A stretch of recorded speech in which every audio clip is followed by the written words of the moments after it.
Oui, bien-aimés, ils n'ont plus rien à dire au peuple pour orienter le peuple à une repentance, vers une repentance réelle et sincère.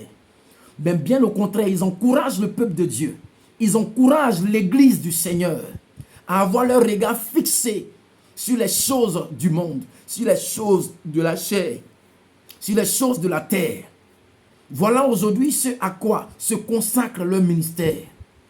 Et Jésus-Christ dit qu'il veut restaurer l'église. Jésus-Christ dit qu'il veut réveiller l'église. Jésus-Christ dit qu'il veut envoyer la pluie dans la nation ivoirienne. Il veut envoyer la pluie dans l'église. Et avant cette pluie, Jésus-Christ veut que le feu du réveil descende.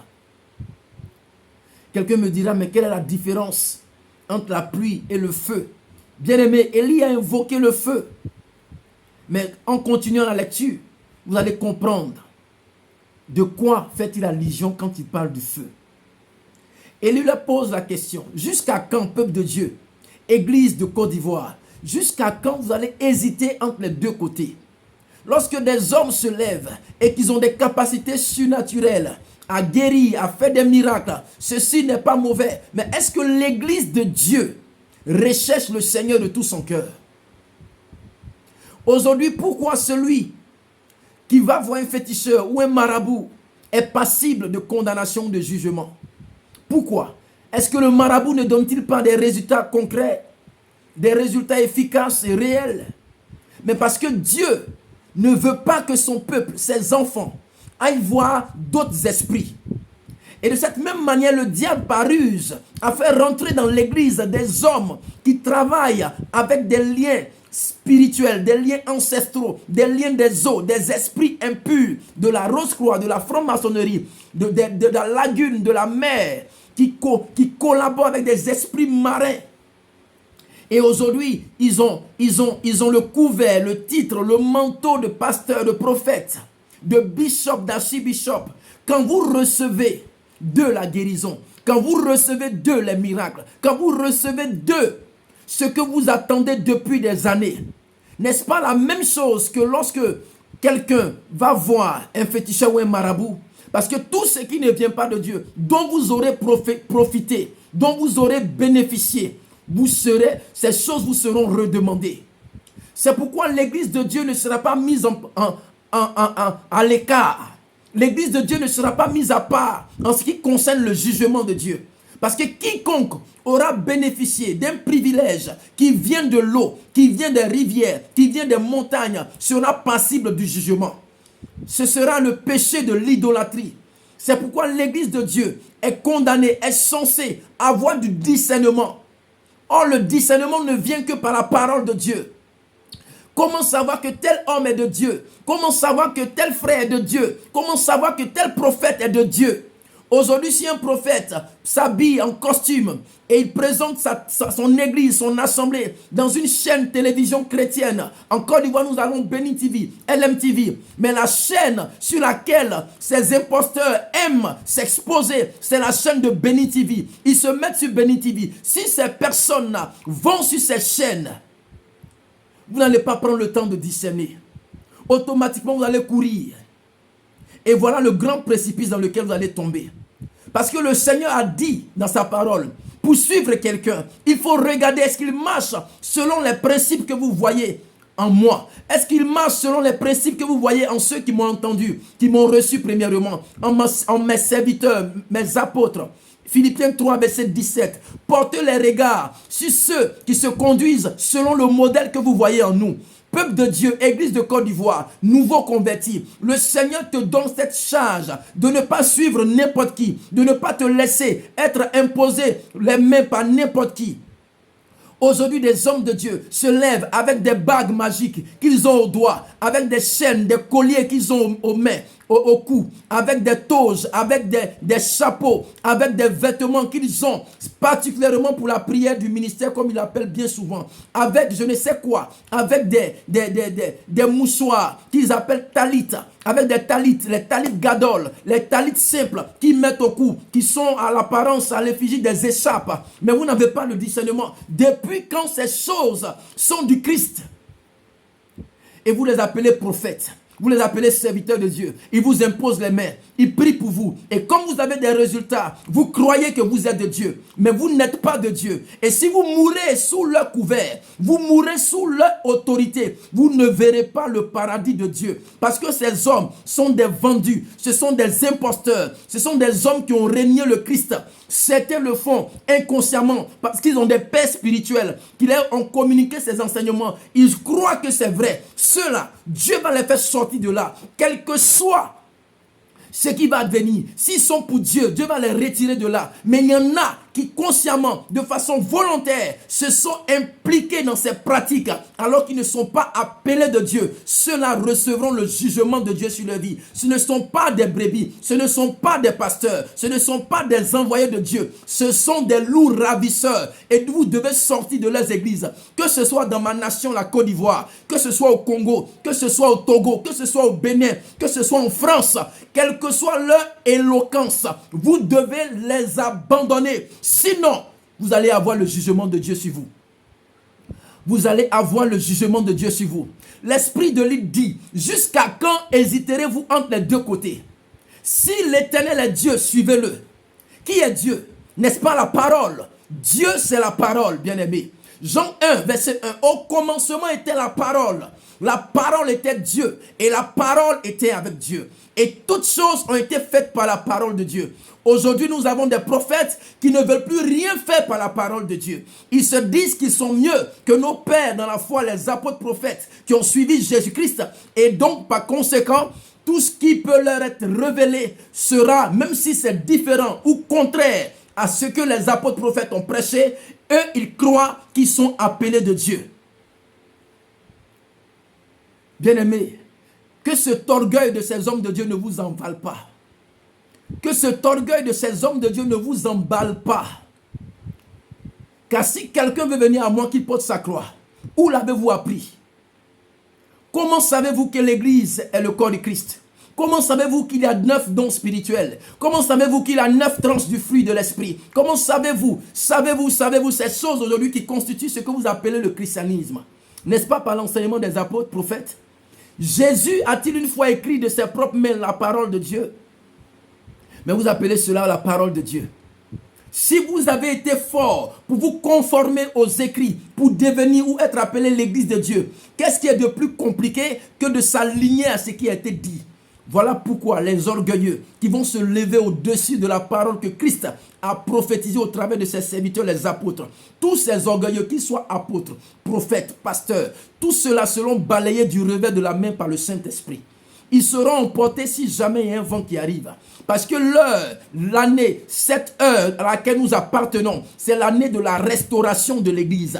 C'est l'année du déclenchement du réveil spirituel, du réveil communautaire et du grand réveil spirituel mondial. Dieu déclenchera ce grand réveil à partir d'une prise de conscience triple, d'une prise de conscience vraie, authentique. C'est pourquoi j'appelle ici tous les frères chrétiens spirituels qui ne sont pas canalisé ou bloqué par une communauté. Parce que le réveil spirituel n'est pas l'affaire d'une communauté. L'église que Dieu veut réveiller, c'est l'église nationale, c'est l'église mondiale, c'est le corps du Christ qui n'a pas de nom, qui ne porte pas de nom. Et ses enfants, ses hommes, ses fils combattront non pas pour la cause d'une communauté quelconque, non pas pour l'église Assemblée de Dieu, non pas pour l'église Foursquare, non pas pour l'église méthodiste, non pas pour l'église pentecôtiste, non pas pour l'église La Mission Internationale Roi des Rois, mais pour l'église du Christ. Ils combattront le véritable combat de la foi. Bien-aimés de Dieu, le Seigneur vous aime. C'est pourquoi il veut que vous soyez disposés. Le Seigneur vous aime, c'est pourquoi il veut que vous soyez disposés. Fils de Dieu, vous tous qui avez l'esprit d'Élie sur votre vie, vous tous qui soupirez après un réveil authentique, un réveil clair, véritable et sincère, fondé sur la parole de Dieu indéboulonnable, sur la parole de Dieu qu'on ne peut pas façonner, qu'on ne peut pas frélater, qu'on ne peut pas tordre. Vous tous qui avez espérance et qui croyez que le réveil viendra essentiellement par une bâtisse, une construction, un rétablissement de la vérité qui a été torpillée, qui a été changée, qui a été déracinée. Vous qui croyez à ça, c'est le moment de vous disposer. c'est le moment de brandir votre autorité. C'est le moment de ne plus vous laisser faire par aucun homme de Dieu, par aucune assemblée, par aucune église, par aucun homme, qu'il soit de renommée, de grande renommée ou de basse renommée, qu'il soit d'une église, d'une grande assemblée ou d'une petite assemblée, qu'il soit dans un campement ou dans une ville, qu'il soit de cette nation ou d'une autre nation, qu'il soit du Ghana, qu'il soit du Nigeria, qu'il soit de la France, qu'il soit des États-Unis, qu'il soit noir ou blanc. Ne vous laissez pas influencer par un quelconque dit appelé prophète de Dieu. Si ces hommes ne marchent pas droit dans la doctrine du Christ, séparez-vous d'eux. Sortez de leur communauté. Sortez de leurs assemblées. Proclamez la vérité. Posez-leur la question. D'où viennent ces choses qu'ils introduisent dans l'église? D'où viennent ces pratiques qu'ils imbriquent dans l'église? C'est ce que Élie faisait. Le rôle d'Élie, l'esprit d'Élie. Le réveil vient lorsque l'esprit d'Élie est là. Et quand l'esprit d'Élie est là, on ne regarde plus à l'apparence. On ne regarde plus au roi. On ne regarde plus à ceux qui se donnent de l'importance, de la valeur, comme Simon le magicien. La parole de Dieu dit qu'il se faisait passer pour quelqu'un d'important. Aujourd'hui, regardez-les. Leur première mission, ils veulent se faire passer pour des gens d'importance. Ils veulent se montrer pour des gens de grande importance. Tout serviteur de Dieu qui a cette ambition d'avoir la priorité, d'avoir la renommée, la célébrité, n'a pas l'esprit de Dieu en lui. Le grand roi qui est venu sur la terre ne cherchait pas à être célèbre. Mais ses œuvres l'ont rendu célèbre. Aujourd'hui, des gens qui n'ont même pas appris à marcher dans la sainteté, qui n'ont pas appris à garder leur continence, qui n'ont pas appris à vivre pieux. Ces personnes, à cause de l'argent, à cause de l'amour qu'ils ont pour l'argent, se sont précipités pour construire des églises, se sont précipités pour aller dans les quartiers UP d'Abidjan, dans les quartiers UP de Yamoussoukro, dans les quartiers UP de Boaké, pour construire des églises, des grandes églises. Ils appellent cela des méga-churches. Cela n'est pas mauvais, c'est bon. Les méga-churches sont bonnes pour l'église si les âmes qui y entrent sont réellement nourries dans le but d'avoir une vie changée, une vie restaurée, une vie renouvelée. Mais lorsque les constructions de ces méga-churches sont faites pour avoir du grand nombre dans le but de les escroquer au plus gros point, c'est en ce moment-là que vos œuvres deviennent mauvaises. Comment vous pouvez comprendre qu'un serviteur qui a l'Esprit de Dieu peut vendre une bouteille d'huile au nom de Jésus? Comment pouvez-vous comprendre qu'un serviteur de Dieu peut vendre une bouteille d'eau pour la guérison des malades? Comment vous pouvez comprendre qu'un serviteur de Dieu peut exiger un montant avant de recevoir une âme pour laquelle Christ est mort? Mais vous n'avez pas le discernement.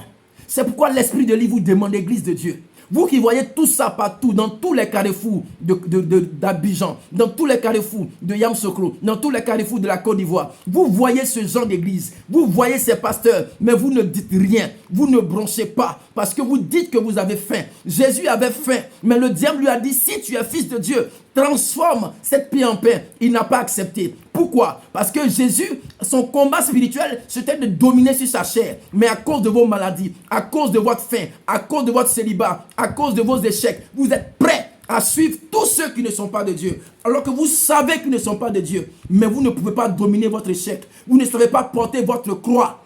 Et vous dites que vous aimez le Seigneur. Jésus a dit, si quelqu'un vient à moi, qu'il renonce à lui-même.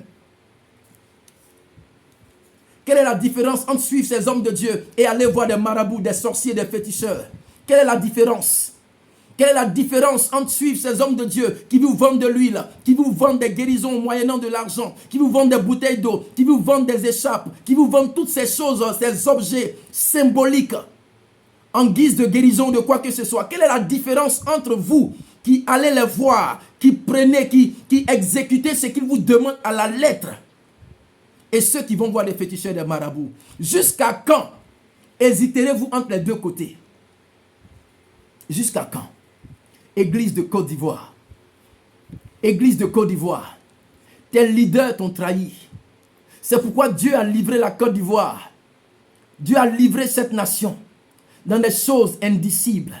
Dans des choses indicibles. Il a livré la nation parce que depuis longtemps, les hommes de cette nation ont commencé à prendre des onctions, parfois de façon inconsciente, parfois de façon volontaire. On commencé à prendre des onctions qui viennent de la part de certains pères du Ghana, du Nigeria. Et ces choses ont commencé à se répandre peu à peu, pas à pas, dans l'église, dans la Côte d'Ivoire. Certains sont quittés du Burkina, du Bénin, avec des fétiches de plus de 7, 10 kilos, 20 kilos. Ont planté ces choses dans les assemblées. Certains ont même fait des sacrifices humains, ont tué des bébés, coupé des têtes pour que l'église prospère à cause de ces choses. Et comme il n'y avait pas de veilleurs, et comme nous n'étions pas à la brèche, et comme il n'y avait point de prophètes, ces choses ont pris de l'ampleur. Et Dieu s'est retiré de la Côte d'Ivoire. Et Dieu a livré la Côte d'Ivoire. Parce que plus personne n'adorait le Seigneur en esprit et en vérité. Parce que chacun cherchait, chacun luttait pour la prospérité de son église. Chacun luttait pour l'expansion de l'église qui s'était donnée pour mission de bâtir, d'élargir, d'agrandir. Chacun cherchait à se prévaloir pour dire je suis le fondateur d'église, je suis le président d'église. Il faut que mon église soit à Abidjan, il faut que mon église soit à Boaké, il faut que mon église soit à Yamoussoukro, il faut que mon église soit à Bengourou, il faut que mon église soit à Man. Voilà ce qui animait les hommes de Dieu. Mais il ne disait pas, il faut que la parole de Dieu touche les villes. Il faut que la vérité touche les assemblées. Il ne disait pas ça. À chaque fois qu'ils avaient pour mission de répandre ou d'étendre leur communauté, c'était dans le but de s'attirer de la renommée, de se faire un grand nom, comme Nimrod voulait le faire. Il voulait bâtir une tour. Tous les apôtres aujourd'hui cherchent à se bâtir une tour. Ils ne cherchent pas à répandre le nom du Seigneur. Ils cherchent à se bâtir des tours. D'autres se font appeler mission internationale. Depuis quand la mission de Dieu a une dénomination? Quelle est la mission du Seigneur qui n'est pas nationale ou qui n'est pas internationale? Le Seigneur a dit, vous serez mes témoins à Jérusalem, en Samarie, en Judée, jusqu'aux extrémités de la terre. La parole de Dieu. Il n'y a pas une parole de Dieu nationale, il n'y a pas une parole de Dieu internationale. Là où l'Esprit t'envoie, tu propages sa parole. Ces noms que vous donnez à vos assemblées proviennent d'où? Si ce n'est pas la convoitise de votre cœur, pour vous faire différent, pour vous rendre différent des autres. C'est pourquoi aujourd'hui un chrétien peut voyager d'une ville à une autre. Il cherchera d'abord la communauté à laquelle il appartient. Parce qu'il ne fait pas confiance. Parce que celui qui est à côté n'est pas sûrement un serviteur de Dieu. Et aujourd'hui on dit qu'on est unis. Alors qu'en réalité on est divisé dans l'esprit. On est divisé. On peut se rassembler, prier. Mais on sait qu'on n'est pas unis. On peut travailler dans une communauté, évangéliser pour une église dans laquelle nous sommes nés, mais on ne peut pas le faire pour une autre assemblée. Pourquoi? Parce qu'en esprit, dans les profondeurs, on ne se fait pas confiance. Et le signe, c'est les différentes dénominations qui existent, où chacun a son système. Chacun a son système. Chacun dit, chez nous, voilà ce que nous faisons. Chez nous, voilà ce que nous prêchons. Chez nous, voilà ce que nous disons. Et quand tu vas dans l'église voisine, la chose est différente. La prédication est différente. La base doctrinale est différente. Et l'église est unie. Bien-aimés, il est temps de revenir à la véritable parole du Seigneur. La véritable parole du Seigneur. Il est temps de reconstituer l'église de Dieu. Certains disent, mais est-ce que cela est possible? Cela est possible. Et Dieu doit le faire. C'est une obligation avant qu'il y ait un réveil. C'est une obligation avant qu'il y ait un enlèvement de la part du Christ. L'église qui sera enlevée sera une église unie. Sera une église unie sur la même base doctrinale. L'église qui sera enlevée sera une église qui a cru en la même doctrine. La seule différence, ce sera le ministère. L'autre aura été prophète, l'autre aura été apôtre, l'autre aura été évangéliste, l'autre aura eu le don du discernement des esprits, l'autre aura eu le don des miracles. C'est tout à ce sujet, à ce niveau, ils seront des membres. Mais au sujet de la doctrine, au sujet des enseignements cruciaux, ils auront le même enseignement, la même doctrine, la même parole prophétique. Ils auront le même message. C'est pourquoi toutes les églises de Côte d'Ivoire doivent se préparer à une véritable repentance. tous les leaders religieux, tous les leaders des communautés de Côte d'Ivoire et d'ailleurs, parce que la Côte d'Ivoire, je parle de la Côte d'Ivoire parce que le réveil s'apprête à rentrer dans ma nation. Le réveil est sur le point de se manifester dans ma nation. Mais ce réveil-là est aussi pour certains pays comme le Gabon, comme le Mali, comme le Togo, comme le Libéria, comme le Congo. Parce que toutes ces nations ont besoin d'un réveil spirituel. Le grand réveil spirituel sera l'ensemble des réveils nationaux, des réveils spirituels nationaux. D'où toutes les églises de chaque nation auront le même enseignement, la même doctrine. Et alors viendra la fin. Mais dans cette dissension, dans cette divergence de théorie, dans cette divergence de doctrine, il ne peut pas avoir de réveil mondial. Parce que tout réveil a une base. Et cette base, vous allez la voir tout à l'heure.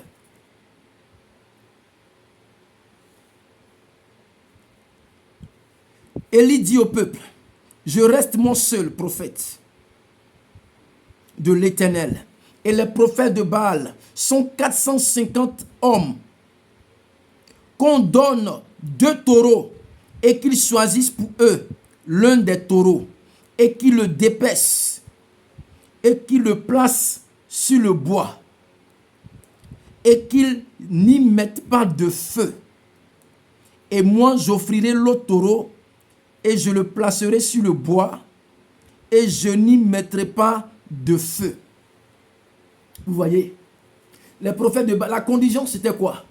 La condition c'était que les faux prophètes qui étaient là et qui disaient qu'ils adoraient le vrai Dieu, s'ils adoraient le vrai Dieu, le taureau qu'ils devaient placer sur le bois, afin que le feu consume ce taureau par sacrifice, que ce taureau-là, qui représente leur offrande, qui représente leur don de soi à Dieu, qui représente leur ministère, qui représente leur sacerdoce, qui représente leur foi.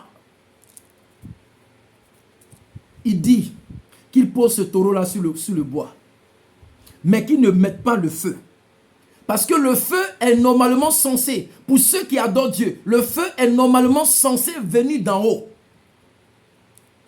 Le feu du réveil est censé venir d'en haut. Et les prophètes de Baal ont pris un taureau. Élie a pris lui aussi un taureau. Ce qui les représentait. Et le feu devait descendre. Cela les représentait dans leur cœur, dans leur doctrine, dans leur pensée, dans leur vision, dans leur mission, dans leur corps, leurs offrandes, leurs sacrifices, leur don de soin à Dieu. Et le feu devait descendre. Mais vous voyez, comme ces prophètes-là, ils n'étaient pas de Dieu. Élie leur a dit de ne pas prendre un feu, de ne pas mettre le feu. Parce que quand un prophète ne vient pas de Dieu, pour que le feu descende et embrase l'église, c'est compliqué. Et vous allez voir que ces prophètes-là vont faire tout ce qu'ils veulent. Ils vont faire des incisions, invoquer le feu, le dieu Baal, mais il n'y aura pas de feu. Le feu n'a rien à voir avec les guérisons, les miracles.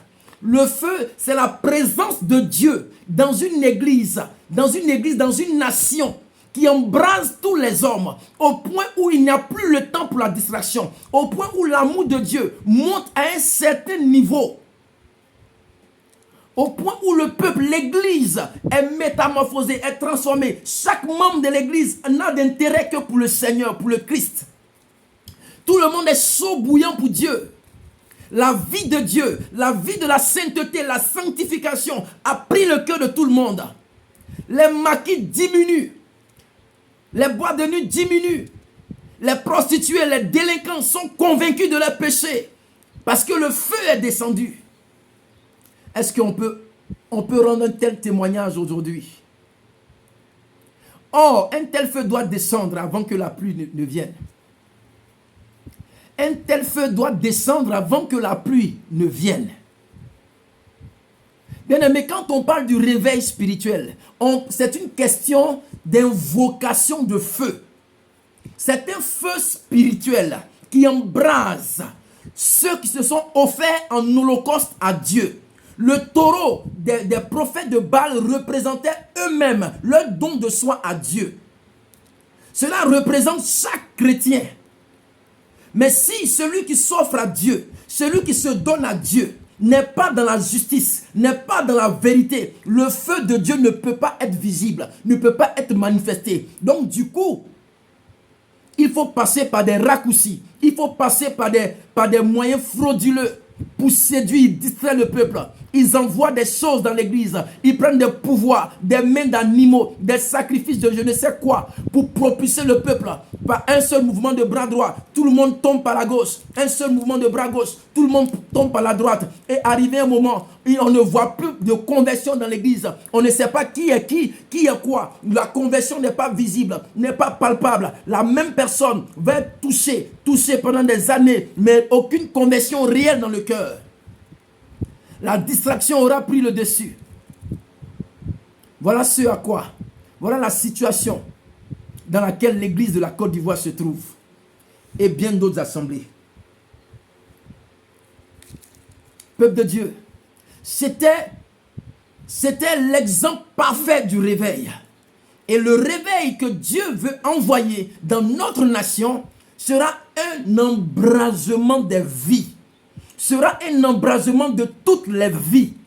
Vous allez voir que même dans nos sphères politiques, il y aura des hommes qui ont la crainte de Dieu. Vous allez voir que même dans nos sphères militaires, de l'armée, dans la dimension de l'armée, il y aura la crainte de Dieu. Dans toutes les couches sociales, Dieu est craint, Dieu est honoré.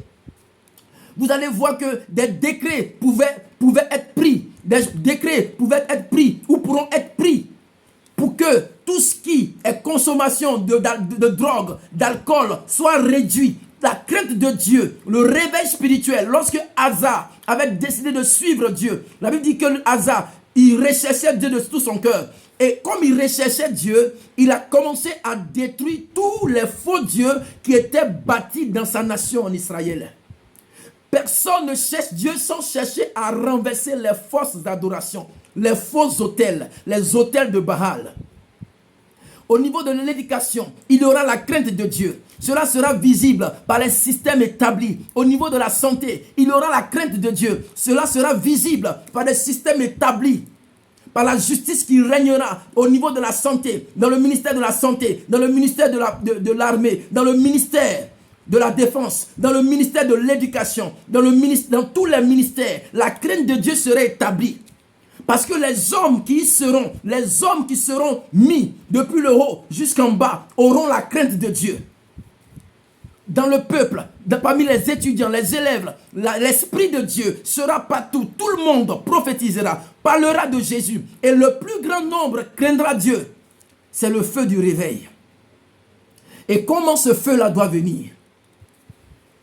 Comment ce feu-là doit venir? Bien-aimé, le réveil que tu attends dans ta nation, voilà comment ce réveil commencera. Parce que c'est ce qui doit se produire. Et c'est ce qui va se produire. Et c'est ce qui va engendrer une grande bénédiction dans notre nation. Ce qui va engendrer une grande bénédiction dans notre nation. Ce qui va faire que les eaux vont foisonner à nouveau de plus grands animaux marins, de beaucoup de poissons. Nos terres redeviendront fertiles plus que dans les années 90, 95.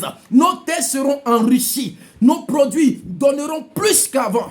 La bénédiction, la pluie va descendre au niveau financier économique. La pluie va descendre. La grâce de Dieu va toucher notre nation. Après ce réveil, après cette descente du feu, la pluie viendra. Peuple de Côte d'Ivoire, une pluie arrive. Une pluie de grâce et d'abondance arrive. C'est pourquoi je demande à tous mes frères, à tous ces prédicateurs, à tous ces envoyés de Dieu, tous ceux qui portent sur eux l'esprit d'Élie, je vous demande de rester en prière. Je vous demande de rester disposé, que chacun reste à son poste et que quel que soit là où tu es, toute doctrine qui ne sera pas de Dieu, tu dois saisir ton épée et dire non à cette doctrine. Vous devez sortir du milieu de toute assemblée où le nom du Christ, la véritable parole, n'est pas authentifiée, n'est pas prêchée, n'est pas enseignée, n'est pas annoncée. Vous devez sortir dans toute forme d'affinité. Galates 1:10. Est-ce que je cherche encore à satisfaire des hommes ou Dieu? Ou est-ce que je cherche à complaire à des hommes? Si je plaisais encore aux hommes, je ne serais pas serviteur de Christ. C'est pourquoi mon message s'adresse à tous les serviteurs de Christ. Tous les serviteurs de Christ. Mon message vous est adressé. Vous tous qui avez soif de la parole de Dieu. Mon message vous est adressé. Le temps, il est favorable. Que chacun reste sur son cheval. Que chacun reste dans le courant de la sanctification. Que chacun poursuive Dieu. Que le temps ne soit pas mis à l'écart. Que le temps ne soit pas ignoré. Que la grâce ne soit pas méprisée. Mais que la présence de Dieu soit recherchée par chacun de vous. Quel que soit vous êtes, à Korogo, à Abidjan, à Man, à Bengourou, à Boakeyam Sokro, le nord, le sud, l'est, l'ouest, le centre, partout où vous êtes, à Abidjan, quel que soit ce que vous êtes, peu importe là où vous êtes, dans votre dénomination, votre assemblée, si vous sentez en vous que vous êtes pour le peuple de Dieu, vous êtes pour le réveil, vous êtes pour l'église, l'heure est arrivée à une repentance véritable, à rechercher Dieu, à marcher dans la sainteté de Dieu, à marcher dans la révélation de Dieu, à marcher dans la pensée de Dieu, à avoir la pensée de Christ, le brisement en soi, l'abandon de soi, à vivre une vie authentique, une vie pure, à rechercher le fruit de l'esprit et à être prêt à répondre de l'espérance qui est en vous à quiconque vous demandera des comptes. Nous allons poursuivre cet enseignement. Nous sommes au chapitre 24. Voilà.